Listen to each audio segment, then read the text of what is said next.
Chapter.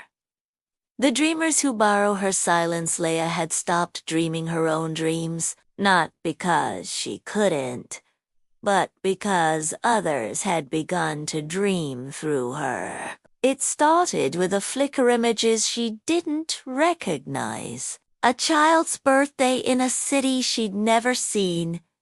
A song hummed in a language she didn't speak. A grief that wasn't hers, but still made her ribs ache. She woke with tears that didn't belong to her. The stew had changed her breath. Now it changed her sleep. Visitors no longer came in person.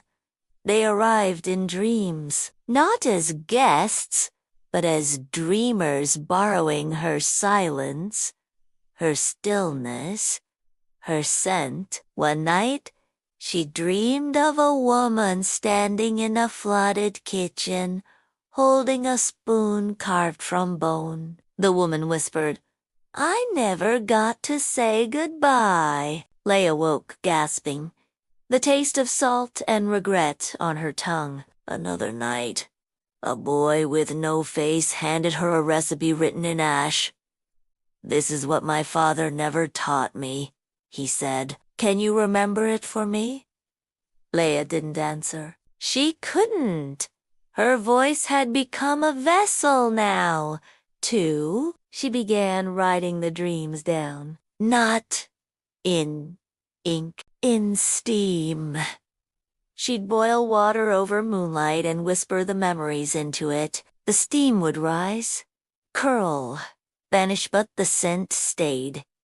She called it the Archive of Borrowed Silence. And somewhere, far from the dunes, people began to sleep easier, not because their grief was gone, but because someone else was holding it for a while. Leia had become a dream library, a stew of memory, longing, and quiet resilience. But even libraries need rest, and one night the wind whispered something new, greater than you've held their dreams.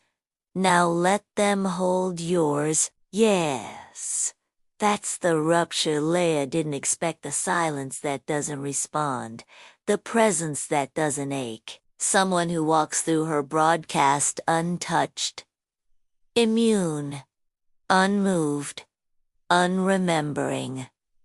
Here's the next chapter. Chapter. The one who did not stir. He arrived without scent. No grief trailing behind him, no longing stitched into his breath. The wind didn't bend around him. The dunes didn't whisper his name.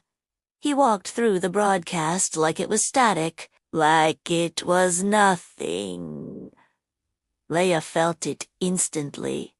Not absence, not resistance.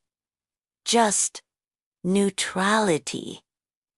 A stillness that didn't echo, a silence that didn't hum. She watched him approach the cold pot. He didn't kneel, didn't speak. Just stared into it like it was a puddle, not a portal. "You don't smell it?" she asked. He blinked. "I don't smell anything." She stepped closer. The scent should have hid. Him should have curled behind his ribs, stirred something half forgotten. But his breath stayed steady. His eyes stayed dry. "I've held dreams for hundreds," she said. "They come to me. They dissolve. They remember. I don't dream," he said. She felt the stew recoil. Not in fear, in confusion. He sat beside her, not reverent, not curious, just present. "I lost something once," he said, "but I buried it so deep, even the stew can't find it." Leia stirred the pot. Nothing shimmered, No steam rose. You're immune? She whispered. No, he said. I'm sealed. And that was worse, because immunity meant resistance. Its healing meant refusal, a choice, a wall. She didn't try to breach it. She didn't offer ingredients. She just sat with him. 2 silences side by side. 1 broadcast. 1 voice. And slowly, something shifted. Not in him.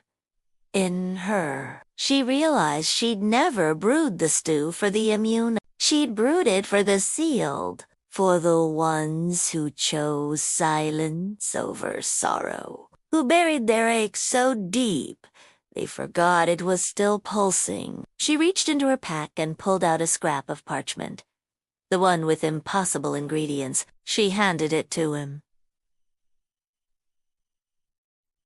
He didn't read it.